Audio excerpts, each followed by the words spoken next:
자, 이제 민사특별법 하겠습니다. 민사특별법은 법이 총 5개인데 딸랑 6문제 나와요. 그래서 민법에 치중하시고 민특법은 나중에 시간 날 때 조금씩 보충하는 겁니다. 그 민특법은 양이 또 엄청 많거든요. 전략상 민법이 훨씬 중요합니다. 그리고 민법을 모르면 민특법을 할 수 없겠죠. 자, 이걸 제가 이제 줄여서 민특법이라는데 오늘은 실생활에 가장 중요한 주택임대차보호법 그리고 상가건물 임대차보호법 2개 하겠습니다. 보통 2개에서 3문제가 나오고 또 이 두 법은 2차 과목 중개사법까지 연결되죠. 그래서 보통 한 5개 이상 맞출 수 있습니다. 자, 그럼 이 특별법은 언제 적용되는가? 그 적용 범위가 일단 제일 중요합니다. 이게 이제 줄여서 주택임대차보호법, 상가건물 임대차보호법에서 주임법, 상임법이라고 하겠습니다. 그럼 주임법은 일단 2가지 공통점이 편면적 강행 규정, 이 적용 범위로서 둘 다 공통점 편면적 강행 규정이고 그 다음 일시사용 명백하면 적용하지 않습니다. 이 공통점이에요. 주택을 딱 이틀 빌렸다. 그럼 주임법 적용 안 돼요. 특별히 보호할 필요 없으니까. 그럼 강행 규정에서 편면적이란 방금 전 시간에 한쪽 평만 보호해요. 그럼 임대인, 임차인 누구를 보호할까요? 임차인을 보호해야겠죠. 그래서 만약에 주임법, 상임법 법 규정과 당사자들 약정이 서로 일치하지 않습니다. 법 규정과 일치하지 않죠. 그럼 이게 언제나 무효가 아니라 이 약정이 법 규정보다 당사자한테 유리하면 그 약정 유효입니다. 약정들하는 겁니다. 근데 그 약정이 법 규정보다 임차인에게 불리하면 그때 무효가 돼요. 이처럼 임차인 한쪽만 보호하는 이런 게 편면적 강행 규정입니다. 그 일시사용이 명백하면 둘 다 적용되지 않아요. 그 다음 이제 주임법은 모든 주택임대차에 다 적용됩니다. 그러니까 일시사용을 제외하고 모든 주택임대차에 다 적용돼요. 근데 상임법은 잘 보세요. 상임법은 모든 상가임대차에 다 적용된 게 아닙니다. 자, 일일이 다 쓴 이유가 이게 부분부정이에요. 따라서 상가임대차에서 상임법 적용되는 게 있고 적용받지 못하는 게 있다는 말이죠. 이게 가장 큰 차이입니다. 그럼 상임법은 먼저 사업자 등록 대상이 돼야 돼요. 즉 영리 목적에만 적용되고 비영리 목적에는 적용되지 않습니다. 그리고 여기는 환산보증금 제한이 있어요. 그럼 환산보증금이란 여기처럼 월세 곱하기 100을 해서 보증금이 합산한 걸 말합니다. 이게 환산보증금이에요. 좀 이따 아시겠지만 서울특별시는 환산보증금 9억 이하면 상임법 전부가 적용되는데 9억을 초과하면 일부 규정만 적용됩니다. 주임법은 그런 거 없어요. 상임법은 이렇게 환산보증금 제한이 있다. 이게 가장 큰 차이입니다. 그 중에 이제 주택임대차보호법 먼저 하는 겁니다. 그럼 자, 제목 잘 보세요. 이 법은 주택에만 적용됩니다. 상가임대차 적용 안 돼요. 토지임대차 적용 안 됩니다. 어디만? 주택임대차만. 그리고 임대차 채권에 적용돼요. 전세권 등기하면 원칙 적용되지 않는다. 전세권은 물권이니까 보호되잖아요. 이 원칙 채권에만 적용되는 겁니다. 제목을 잘 보셔야 돼요. 자, 그럼 이제 적용 범위를 먼저 물적 범위가 있는데 법 제2조가 있거든요. 여러분 책 확인합니다. 여러분 책 636페이지. 상단에 네모 1번 서설이 있습니까? 그럼 1번 입법 목적 2줄 체크, 민법 특별법. 2번도 2줄 체크. 3번 편면적 강행 규정. 이 법에 위반된 약정으로서 임차인에게 불리한 약정은 무효다 그랬죠. 아까 유리한 건 유효. 2번 적용 범위에서 제일 밑에 법 제2조가 있습니까? 2조가 있는데 여러분 책은 좀 줄여놓은 거예요. 자, 짚어보세요. 이게 법정 원문입니다. 자, 2조 적용 범위. 이 법, 주임법은 주거용 건물, 그럼 주거용 건물인가 아닌가는 공적 장부가 기준이 아니라 실제 용도가 기준이에요.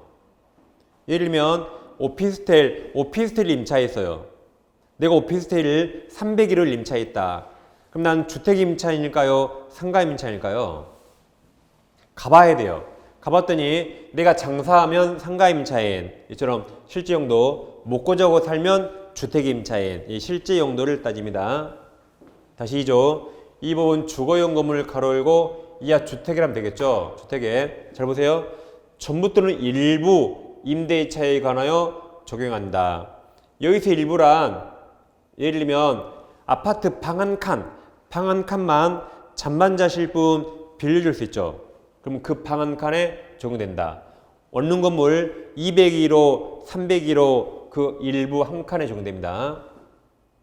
그래서 주택 용도라면 다 전부 또는 일부 다 적용돼요. 그 다음 그 임차주택 일부네요. 다시 그 임차주택 일부가 여기는 주거 외죠. 주거 외의 목적으로 사용되는 경우에도 또한 적용된다. 그러니까 주 용도가 주택으로 사용하는데 그중 일부만 주거 외로 사용해도 전부 다 주임법 적용해줘요. 무슨 말이냐면 이거 주택을 임차해서 이걸 주거 용도로 사용하는데 여기 조그맣게 개조해서 여기를 주거 외 목적으로 사용해요. 여기서 조그맣게 뭐 떡볶이를 판다, 문방구를 팔아요. 그러더라도 주 용도가 주거용이죠. 그럼 전부 다 주임법 적용된다가 여기 일부예요. 비교할게. 지하 1층을 임차했는데 여기서 다방을 하고 다방 커피숍. 근데 종업원들이 먹고 살도록 조그맣게 방에서 종업원들이 먹고 자고 살아요. 그럼 실제 용도가 여기 주거 용도로 사용하죠. 그러더라도 주 용도가 영업용이면 여기는 주임법 적용되지 않습니다. 주 용도를 보고 따진다. 그러게 2조를 열시면 됩니다. 자, 여러분 책에서는 636페이지 법 제2조 밑에 동그라미 1번 그 세 줄 다 체크하세요. 실제 용도. 오른쪽 페이지 오세요. 동그라미 2번. 자, 무후가 동그라미, 미등기 동그라미. 그러니까 주거 용도라면 무후가 미등기도 보호해야겠죠? 다 적용된다. 그 밑에 핵심 판례 보세요. 임차주택이기만 하면 건물 내역을 따지지 아니하므로 허가 동그라미, 허가받은 건물인지 등기 동그라미, 등기 마친 건물인지 구별하지 않고 다 적용된다. 그다음 밑으로 쭉 내려오세요. 중간에 양괄호 2번 등기하지 않은 전세 이거 임대차죠. 전세권 등기 안 했단 말이죠. 그럼 다 임대차. 그래서 이 법 적용됩니다. 아래 밑줄 등기하지 않은 전세기야 이걸 임대차니까 채권적 전세 그래요. 그럼 미등기 전세 여기도 이 법 다 준용해 줍니다. 그 다음 밑으로 쭉 내려오면 파란색 2번 본 법률 이 주임법이 적용되지 않은 게 있죠. 양괄호 1번 일시 사용을 위한 임대 명백할 때 적용 안 된다 그랬죠. 다음 양괄호 2번부터 여기 인적 범위예요. 그러니까 물적 범위 어떤 물건에 적용되는가 지금도 어떤 사람에게 적용되는가 인적 범위. 그럼 이 법은 임차인의 주거생활 안정을 위한 겁니다. 그럼 자연인은 결혼해서 먹고 자고 살죠. 주거생활하죠. 그러니까 자연인은 이 법이 적용되는데 법인이 막 결혼해서 애 낳고 삽니까? 법인은 무생물이죠. 숨도 못 쉬죠. 주거생활 하지 않죠. 따라서 법인이 주택을 임차하였어도 원칙 이 법 적용되지 않아요. 원칙. 먹고 자고 하는 거 아니 무생물이니까. 근데 예외적으로 대항력 등 일부예요. 주임법 일부가 적용되는데 예외적으로. 첫째, 한국토지주택공사 적용됩니다. 이걸 LH를 하죠. LH. 여러분 LH 영어죠. 이게 뭐의 약자인지 아세요? LH가 뭐의 약자예요? LH. 아, 막 유시가 말하시네. 전 몰라요 그런 거. 이게 그냥 로보호텔이에요. 아무튼 LH 적용된다. 다음 주택사업 목적으로 설립된 지방공사 이런 공적기업 적용돼요. 다음 중소기업 적용된다. 중소기업이 직원들 살려고 뭐 원룸 한 채를 빌렸다. 그럼 적용해 주는 겁니다. 그럼 여기 공적법인 적용되죠. 예를 들면 이 건설사에서 S건설에서 아파트를 지었는데 이 전부 다 미분양이면 지금 여기 건설회사 부도나겠죠. 이걸 LH가 전부 다 임대하는 거예요. LH가 전부 임대했죠. 그럼 보증금 주니까 일단 부도 면했죠. 그리고 무주택자에게 다시 빌려줘요. 전대차. 이자들이 들어가 사는 겁니다. 이처럼 이런 공적법인이 중간에 다리를 놔서 건설사 부도를 면하고 살집 생겼죠. 이런 데에 한해서 예외적으로 대양력 등 일부가 적용되는 겁니다. 그래서 세 가지 이렇게 가세요. 그럼 여러분 책에는 자 637페이지 제일 밑에 양괄호 2번 법인 동그라미 법인이 임차인일 경우 그 아랫줄 본 법률이 적용되지 않는다. 그러니까 사설을 끊어요. 다음 예외적으로 다음 경우에 적용된다. 동그라미 1번 동그라미 쳐요. 한국토지주택공사 동그라미. 그리고 우리 책에 하나 빠졌거든요. 밑에 이들에게 저같이 똑같이 써요. 주택사업 목적으로 설립된 지방공사 하나 이거 추가. 두 개 이렇게 나란히 LH와 이게 두 개 나란히 LH와 지방공사 이거 추가해서 이거 지방공사. 그럼 두 공사가 임대주택 사업을 목적으로 한 때 대양력 등 일부가 적용된다. 다음 페이지 중소기업 동그라미 이거 두 줄 다 체크하세요. 적용된다. 그래서 이 세 가지는 예외적으로 적용된다. 그 다음 이제 우리 책에 기간보장 나옵니다. 그럼 아까 주임법은 최단기간 2년 보장된다고 했습니다. 그래서 여러분 책에 법chế 4조에 있습니까? 자, 여러분 책임 있줄 아세요. 자, 1항 기간을 정하지 아니하거나 2년 미만으로 정한 임대차는 그 기간을 자 2년 동그라미 2년으로 본다.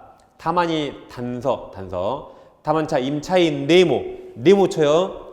네모 딱 두 번 칠 거예요.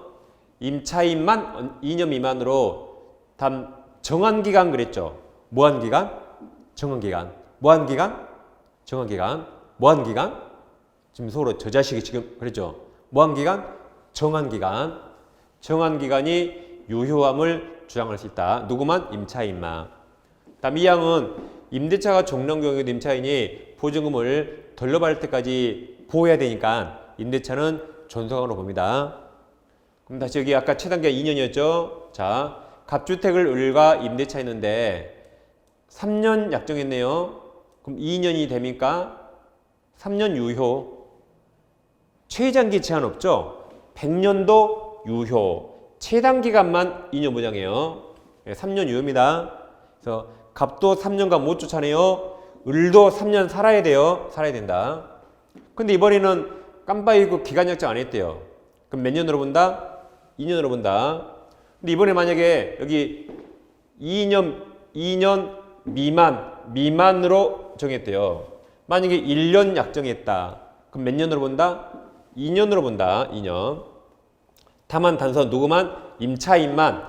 다만 임차인만 2년 미만으로 무한기간? 정한기간이 유효함을 정할 수 있다. 그러니까 임차인만 선택합니다. 2년 미만으로 정한기간 1년이나 또는 2년 이것을 누구만 선택한다? 임차인만 선택할 수 있다. 그러니까 임대인은 2년에 구속당해요. 누구만 선택할 수 있다? 임차인만 이걸 선택할 수 있어요. 그럼 잘 보세요. 1년 약정했는데 1년 약정. 임차인이 그러네요. 그럼 이 사익기간 나 1년 6개월 살고 나가겠다고 주장할 수 있을까요? 다시 1년 약정했을 때 이 사익기간 나는 1년 6개월 살고 나간다고 주장할 수 있을까요? 저 새 아파트를 분양받아서 1년 후에 입주할 줄 알았는데 공사가 막 지연돼요. 그래서 이렇게 살아야 돼요. 그럼 임차인이 이렇게 한다고 주장할 수 있나요? 방금 있다 그랬죠. 그러니까 보세요. 아까 무한기간 사익기간이 아니라 정한기간 무한기간 정한기간이에요. 이 못합니다 이거. 그러니까 약정한 그 1년 그 정한 기간을 주장하거나 법에서 인정한 그걸 선택해야지 이 사익기간 선택할 수 있다 이런 말 없어요. 못합니다. 근데 대부분 사람들은 할 수 있다고 잘못 알고 있어요. 공인중개사 심지어는 변호사까지 할 수 있다고 잘못 알고 있어요. 못합니다. 못해요. 법이 없잖아요. 뭐 꼭 그럴 것 같지만 그런 거 없어요. 자기 마음대로 생각하면 안 됩니다. 근데 사람들은 다 할 수 있다고 잘못 알고 있으니까 우리가 을이라면 그냥 이렇게 살고 나가면 돼요. 원래 안 되는데 아무도 모르니까. 근데 저랑 공부하신 임대인 만나면 혼나요. 안 된다고 혼납니다. 근데 모르면 당하는 거죠. 다 할 수 있다고 잘못 알고 있으니까 우리가 의리라면 이렇게 살고 나가면 되는 겁니다. 기분 좋게 속인 거죠.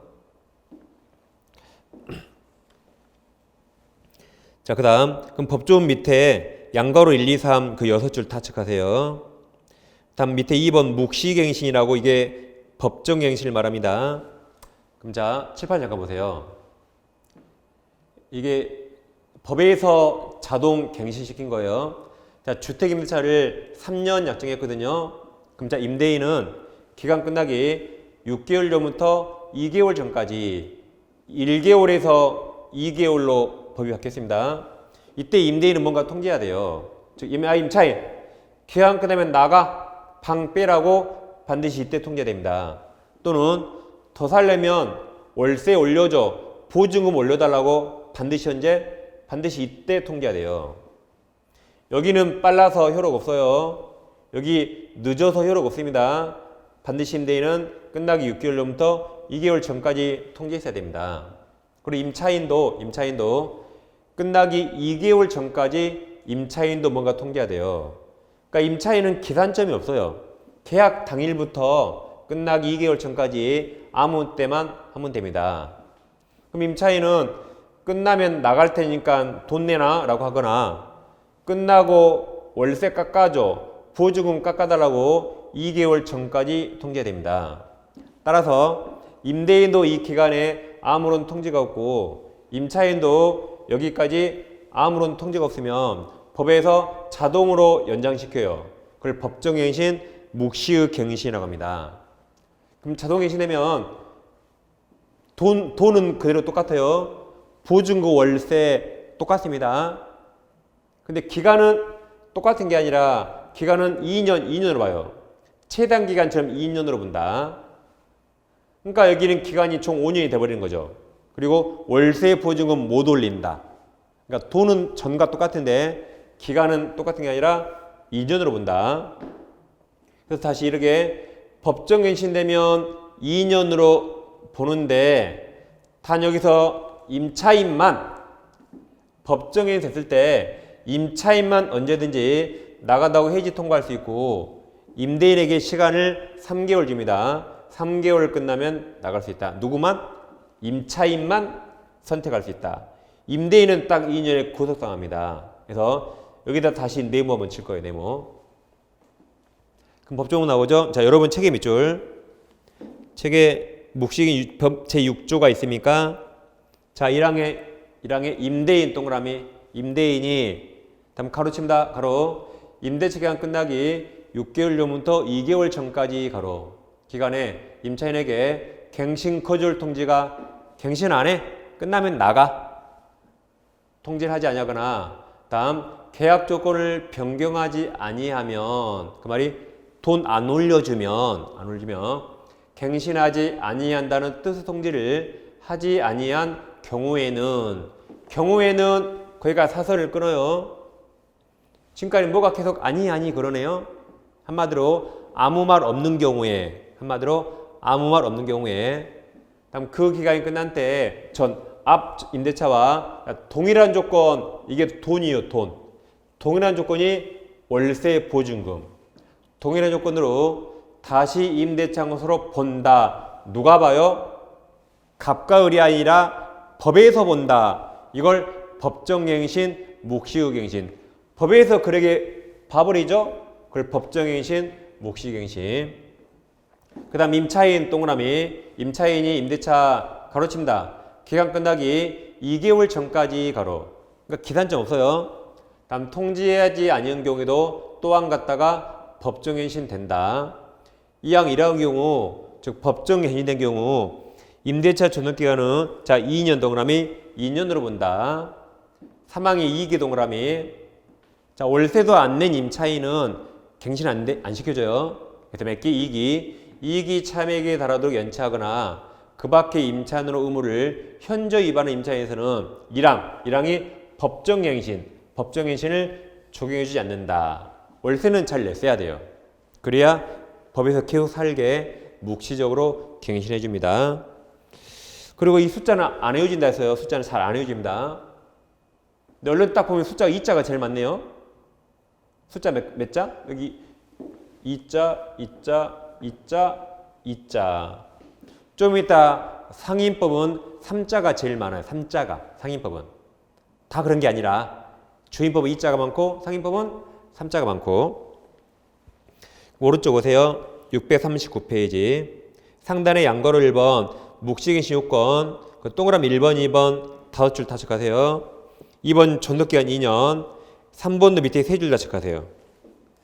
넘깁니다. 다음 6조 2가 있는데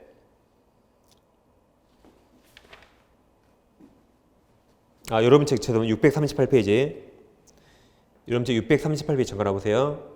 그럼 제일 밑에 6조 2가 있죠. 자 밑줄 1항 6조 1항에 따라 계약이 갱신된 경우 이게 묵시적 갱신. 다음 중간생략하고 임차인 네모 임차인만 언제든지 임대인에게 계약해지 통지할 수 있다. 2항 1항에 따라 임대인이 통지받는 몇 개월? 3개월 동남이 전압력이 생긴다고 아까 했었죠? 아까 했습니다. 아까 했던 거 이제 아까 그래프로 수직선 그렸잖아요. 그 다음에 이제 계약갱신 요구라는 게 있는데 이게 원래는 주인법에 없었거든요. 없었는데 작년에 계약갱신 요건이 새로 생겼습니다. 그러니까 과거에는 이거 상인법에만 있었어요. 근데 작년부터 주인법에도 이게 생긴 겁니다. 그래서 임차인은 1회 안에서 계약갱신 요구하면 임대인은 원칙 거절 못합니다. 그리고 2년간 더 보장받는 거예요. 2년간. 근데 이게 여러분들 들어서 많이 알겠지만 이 법이 좀 잘못 만들었다고 말이 많습니다. 국토교통부에서조차 이 법 해석을 막 달리해요. 그래서 여기 관해서는 법조만 공부합니다. 자세한 건 좀 이제 대부분 판례도 좀 나오고 좀 시간이 흘러야만 자세한 내용을 알 수 있어요. 법을 정확히 못 만들어서 대부분 판례도 좀 나오고 해야 됩니다. 그럼 지금은 그냥 법조만 공부하는 겁니다. 자, 6조 3 있는데 여러분 책 6조 3 있죠? 640페이지. 640페이지. 거기 밑줄 합니다. 자, 1항 밑줄. 6조에도 불구하고 임대인은 가로쳐요. 가로. 임차인이 6조 1항 전단의 기간 이내에 가로 열고 그게 끝나기 6개월 전부터 2개월 전까지 기간에 그 말이에요. 다음 계약갱신을 요구할 경우 거기가 그렇죠. 그러니까 임차인이 요구하죠. 언제 해야 돼요? 끝나기 6개월 전부터 2개월 전까지 꼭 해야 됩니다. 그 다음 가로 뒤에 정당한 사유 없이 거절하지 못한다. 거기까지 사설을 끊어요. 그러니까 임대인이 거절할 수 없다. 그러니까 임차인은 더 사는 거예요. 그 다음 다만 다음 각호 후 어느 하나에 해당한 경우에는 그러하지 아니하다가 임대인이 거절할 수 있다. 그럼 임차인은 이제 기간 끝나면 나가는 겁니다. 밑에 1호부터 8호까지 있습니까? 일단 이번 수는 두 개 볼게요. 먼저 1호. 임차인이 자 이익의 동그라미 이익이 차임액에 해당하는 금액이 이르도록 차임을 연체한 사실이 있는 경우 이때는 임대인이 거절할 수 있다. 다음 8호가 특이합니다. 8호 임대인 가로 열고 임대인의 직계 존속 직계 비속을 포함 동그라미 포함한다 그랬죠. 그럼 칠판 봐보세요. 자 8호가 임대인 가로 임대인의 직계 존속 직계 비속 그랬죠. 그럼 직계 존속이란 내 부모님이에요. 누구 부모님? 내 부모님. 다음 직계 비속은 내 자식 포함한다. 그러니까 형 안 돼요. 형 자식 아니에요. 내 자식, 누나 자식 아니에요. 동생 자식 아니에요. 직계 비속이란 바로 내 자식. 그 직계 존속은 바로 내 부모님. 거기만 하나입니다. 다시 바로 임대인 가로 열고 직계는 집세 포함해서 이자들이 목적주택에 실제 거주하려는 경우. 그러니까 지금 임차인이 살고 있죠. 내 집 내가 들어가 살 수 있죠. 그럼 임차인 나가란 말이죠. 다시 임차인이 살고 있는데 내 집을 내가 살 수 있잖아요. 내 거니까. 그럼 그때 임차인 나가는 겁니다. 그 플러스 누구까지? 내 부모님이나 내 자식까지 산다면 임차인 나가주라 이 말이 나가주라. 그 다음 구호는 뭐 그 밖에 임차인이 임차인으로 흠을 현재 위반하거나 임대차 기소가 의로운 사유가 있는 경우입니다. 그래서 일단은 1호와 8호 이런 게 있구나. 일단 그렇게 보세요. 그 다음 여러분 책에 이제 2항이 있죠. 2항. 자, 2항 계속 밑줄. 임차인은 1항에 따른 계약권 요구권을 자 1회 동그라미 1회 하나여 행사할 수 있다. 이 경우 갱신되는 임대차의 존속기간은 자 2년 동그라미 2년으로 본다. 그러니까 몇 회 하나인다? 1회. 그럼 몇 년이 돼요? 2년. 그러니까 여러분들 뉴스에서 2 플러스 2 들어봤나요? 2 플러스 2? 2 플러스 2가 처음에 아까 최단 기간 몇 년 보장? 2년. 끝나면 임차인이 계약権요구하면 또 2년. 그러니까 그것을 2 플러스 2라는 겁니다. 다시 최단 기간 몇 년? 2년. 그리고 계약갱신 요구해서 또 2년. 그것을 2 플러스 2 그래요. 뉴스에서. 언론에서. 그 다음 자 그러면 계약갱신 요구하면 임대인은 월세나 보증금 올릴 수 없을까요? 있습니다. 근데 그게 5% 제한이 있어요. 그게 이제 사망. 여러분 책에 사망의 밑줄. 갱신된 임대차는 전 임대차와 동일한 조건으로 다시 계약 등은 본다. 다만 차임과 보증금은 7조 범위 그게 좀 이따 5%예요. 여기 7조가 좀 이따 몇 프로? 5% 20분의 1, 20분의 1. 5%예요. 20분의 1. 범위에서 증액, 감액 할 수 있다. 다음 사항에서 1항에 따라 갱신되는 임대차의 해지에 관해서는 6조 2를 준용한다 했죠? 그게 가로 열고 임차인만 언제든지 해지 통지할 수 있고 3개월 지나면 나간다. 그 규정을 준용한다. 6조 2를 준용한다. 그러니까 계약갱신 요구했죠? 계약갱신 요구하면 원래 2년인데 임차인만 여기서 언제든지 나간다고 해지 통과할 수 있고 3개월 지나면 나간다는 걸 준용한다. 임차인만 스택할 수 있어요. 그 다음 자 5항 있죠. 5항 보세요. 임대인이 5항 1항 제8호 사유로 갱신을 거절할 수 있죠. 그럼 아까 7번 보세요. 아까 제1항 8호 사유가 뭐였죠? 잠깐 앞으로 넘겨볼게요. 8호. 아까 이 8호가 뭐였냐면 임대인 직계 가족들이 목적주택에 실제 거주할 목적으로 한 경우. 그러니까 임차인이 계약갱신 요구했거든요. 그럼 2년을 더 살 수 있는데 임대인이 그래요. 아, 내가 들어가 살 거야. 내가 들어가 살 거니까 나가. 그럼 임차인 나가야 되죠. 근데 그게 거짓말이었어요. 거짓말. 내가 살 목적으로 임차인 쫓아내놓고 사실은 더 비싼 가격으로 임대차 할 수 있잖아요. 그런 경우입니다. 다시 보세요. 자, 다시 6조 3호항 임대인이 제1항 제8호 사유로 갱신을 거절했음에도 불구하고 즉 내가 가족이 살 때니까 나가라 해서 쫓아내서요. 그 다음 갱신 요구가 거절되지 아니하였더라면 갱신되었을 기간이 앞으로 2년이 만료되기 전에 다음 정당한 사유 없이 제3자에게 목적주택을 임대한 경우 그러니까 갑자기 아파트 시가가 오르니까 계약갱신 요구하면 5%밖에 못 올리거든요. 근데 지금 월세 보증을 막 30% 올리고 싶어요. 그래서 제3자에게 30% 올려가지고 임대해버린 겁니다. 그럼 잘못했죠. 책임져야겠죠.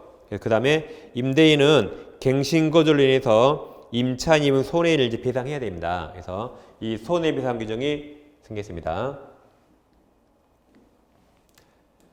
지금까지 기간 규정이었고 이제 대항력 등을 중요한 권리 또 보겠습니다. 자, 일단 대항력이 뭐였냐면 우리가 예전에 지금 한 2번 공부했습니다. 1월 달에. 대항력이란 계약 당사자가 아니라 제3자에게 주장하는 권리입니다. 그래서 신소유자, 즉 매매에서 매수인, 경매에서 경락인 등 제3자에게 주장하는 권리예요. 그럼 대항력을 갖춰야 할 시기가 있는데, 그러니까 대항력은 소유자만 바뀌면 나와요. 매매, 증여, 경매 따지지 않고 소유자만 바뀌면 나와요. 그럼 이것을 소유권 변동 원인을 매매, 증여 등 법률행위와 경매로 나눕니다. 그럼 매매로 소유자 바뀌면 매매는 저당권을 안 본다 그랬죠? 저당권이 아니라 매수인, 양수인 등기와 대항력이 뭐가 빨랐는가? 시간순이에요. 그러니까 대항력이 먼저 있으면 양수인이 알고 사겠죠. 그때 대항하는 겁니다. 매매는 저당권 안 봐요. 무슨 순? 시간순. 매수인 등기와 대항력이 뭐가 더 빨랐는가 합니다. 그리고 이제 경매에서 말소기준 권리. 말소기준 권리가 최선순위 저당권 등보다 대항력 빨랐어야 돼요. 그래서 매매에서는 저당권 안 봐요. 경매에서만 저당권을 보고, 그리고 오늘 외워요. 이 시간 이후부터 경매에 나오면 무조건 말소기준 권리 봅니다. 최선순위 저당권. 다시 경매 그럼 항상 뭘 보라고요? 무조건 말소기준 권리. 자다가도 경매 그러면 말소기준 그래야 되며, 자다가도. 그러니까 말이 기니까 누가 경만 나와도 이렇게 하고 있어, 말하고 있어요, 이렇게. 경 그래도 말 해야 돼, 말. 그래서 이제부터 경매는 무조건 말소기준 권리. 그걸 꼭 머릿속에 확 박아야 돼요. 오늘 이 시간이라도, 오늘만이라도 경매는 무조건 뭘 본다? 무조건 말소기준. 경말 꼭 하세요. 오늘만이라도. 자, 그럼 매매부터 볼게요. 매매는 매수인 등기보다 빨라야 됩니다. 그래서 이제 가백이 X라는 부동산이 있어요. 이제 부동산, 주택이 아니라, 주택을 안 해서요. 그냥 일반 부동산이라 해보세요. 토지인지 건물인지 모릅니다. 이걸 을과 임대차하고 계약전 2년에 월세의지 보증금 3억을 줬습니다. 이런 건 전세계약 그랬죠. 그러면 임차권을 취득하는데 이건 채권이죠. 근데 계약전 2년인데 1년 만에 갑이 평액 X를 팔아서 평액이 등기하면 이 소유자 바뀌었죠. 그래서 평이 내가 소유자니까 을로 이제 나가 그래요. 그럼 을은 아직 이 중에 1년 사용 덜 했죠. 그럼 을은 나가야 됩니까? 안 나갈 수 있나요? 나가야 되죠. 채권은 대항력 없어요. 이 계약 누구랑 했죠? 갑과 했죠. 그럼 계약 당사자인 갑에게만 주장할 수 있고 병가한 적 없죠. 그럼 제3자에게 주장할 수 없습니다. 그걸 대항력 없다 그래요. 잘 봐보세요. 을은 이 계약 누구랑 했죠? 갑과 했죠. 갑에게 주장할 수 있죠. 그건 대항력이 아니에요. 계약 당사자니까 당연히 갑에게 주장할 수 있는 겁니다. 대항력이란 계약 당사자가 아닌 제3자에게 주장하는 권리예요. 근데 채권은 원칙 대항력 없습니다. 그럼 잘 보세요. 을이 대항력 없다는 말은 양수인 평이 양도인 갑주의를 승계하지 않는다고 표현해요. 같은 말이에요. 다시 을이 대항력 없다 말이보다 양수인은 양도인 지위를 승계하지 않는다 같은 말이에요. 그래서 을은 이제 쫓겨나는 겁니다. 그럼 누구 때문에 쫓겨나요? 갑 때문에. 그럼 을은 인형 사용 못한 것은 갑에게 손해배상 청구하고 보증금은 3억 누구에게 받아요? 갑에게 받아요. 병에게는 어떠한 것도 주장 못합니다. 이게 대항력 없답니다. 그럼 저 X부동산이 시가 5억이라면 병은 원칙 5억에 사는 겁니다. 병이 3억 내주는 거 아니죠? 병은 원칙 5억에 사요. 그럼 병이 5억 주잖아요? 갑이 그 5억에서 을에게 3억 내줘서 을 쫓아내는 거죠. 이게 임대차 채권은 원칙 대항력 없답니다. 그럼 갑이 나쁜만 먹으면 이럴 수 있죠. 갑이 오늘 아침에 임대차에서 3억 받았거든요. 오늘 오후에 5억 받고 등기 넘겨버립니다. 그럼 8억 받았죠. 그리고 갑이 중고로 도망가요. 그럼 을은 여기 발도 못 디뎌보고 병이 들어오지 마 하면 을은 못 들어옵니다. 발도 못 디뎌보고 3억을 딱 뜯기게 돼요. 3억을 갑에게 받아야죠. 갑 지금 어디인지 몰라요. 그래서 하루아침에 딱 3억을 뜯겨버립니다. 왜 그러죠? 대항력이 없으니까. 그럼 보호해야겠죠. 그래서 이건 대항력 없지만 임차권이 예외적으로 대항력을 취득할 수 있다. 예외입니다. 예외. 첫째 오늘 공부했죠. 민법 621조에서 임차권 등기하면 대항력이 생기고, 다음 두 번째, 이제 만약에 이게 주택이라면 주택임대차 있죠. 그럼 주택임대차도 이 등기하면 되거든요. 근데 이제 오늘날 특별법 주택임대차 보호법에서 임차인이 주택을 넘겨받고 이사하고 주민등록 즉 전입신고하면 다음날 0시에 대항력이 생깁니다. 그러니까 이거 차이는 딱 하나요. 이건 등기한 그때부터 생기고 이건 다음날 0시 생기는 겁니다. 이제 굳이 돈 들이고 등기할 필요 없는 거죠. 그럼 보통 주택임차인 이사하고 거의 대부분 주소 옮기죠. 그럼 이 법을 모르더라도 나도 모르게 대항력을 갖추고 살고 있는 겁니다. 그게 주임법입니다. 그다음 만약에 저액세가 상가라면 상임법에서 상가임차인이 상가금을 인도받고 세무서에서 사업자 등록 신청하면 여기도 다음날 0시에 대항력이 생깁니다. 그래서 원래 대항력 없는데 예외적으로 셋 중에 하나를 통해서 1번 먼저 대항력을 취득했어요. 그때 병 그거 두 번째로 알고 사겠죠. 그때 한해서 우리는 갑과 매진 계약을 예외적으로 병에게 대항할 수 있습니다. 그럼 대항할 수 있다란 병을 여기다 대입해요. 병을 여기다 대입. 그러면 을과 병이 계약 맺은 것처럼 병이 이것을 똑같이 책임지는 겁니다. 한마디로 그것을 양수인이 양도인 갑질을 승계한다고 표현해요. 승계한다. 그러니까 병을 여기다 대입하면 을과 병이 계약 맺은 것처럼 병이 똑같이 책임지는 겁니다. 그걸 을은 대항할 수 있다. 그리고 양수인은 양도인지를 승계한다. 같은 말이에요. 같은 말. 꼭 기억해야 됩니다. 그러면 을은 안 쫓겨나죠. 나갈 때 보증금 3억을 병한테 받고 나가요. 병한테. 그럼 이제는 5억짜리 병이 얼마에 사야 돼요? 2억에 사야겠죠. 왜냐하면 내가 3억을 내줘야 되니까 5억에서 3억을 빼서 2억 이하로 사야겠죠. 그러면 보세요. 지금 소유자가 바뀌었는데 매매입니까? 경매입니까? 매매는 시간순이에요. 이게 시간이 빨랐으니까 이거 보고 병이 두 번째로 2억에 사는 겁니다. 그래서 매매는 저작권 안 봐요. 대항력 시기와 매수인 등기 뭐가 더 빨랐는가? 시간순이에요. 이게 빨랐으니까 병이 알아서 두 번째 2억에 사는 거죠. 이거 없었다면 병이 5억에 산 거거든요. 그래서 매매는 시간순, 시간이 빠른가 보는 거고 저당권이 있든 없든 신경 쓰지 않습니다. 그럼 이제 정리합니다. 가백이 X라는 부동산 있는데 첫 번째 근저당권 A가 있고 두 번째 지상권, 전세권. 그럼 지상권, 전세권은 물권이라 원칙 대항력이 있고 임차권은 대항력 없는데 대항력 갖췄다고 가정해 보세요. 이런 애들이 있습니다. 그럼 이 을들은 갑과 계약했죠. 갑과. 그리고 저당권자 또 B가 나와요. 이번째 네 번째로 이게 매매가 돼서 병이 소유권 등기합니다. 그럼 얘들은 갑과 계약했는데 소유자가 병으로 바뀌었네요. 그럼 병이 그래요. 야 너희들 다 나가 그래요. 그럼 을은 쫓겨나니까 안 나갈 수 있나요? 안 나갈 수 있죠. 매매니까 시간순. 이게 시간이 빨랐죠. 저당권 뭔지 마세요. 매매니까 시간순. 이게 빨랐잖아요. 그럼 이 을들은 갑과 매진 계약을 병에게 대항할 수 있습니다. 그래서 병은 갑주의를 승계하는 거예요. 그래서 병이 나가 그러면 애들이 세 명이 합창으로 못 나가는 겁니다. 다 기간 채우고 나가요.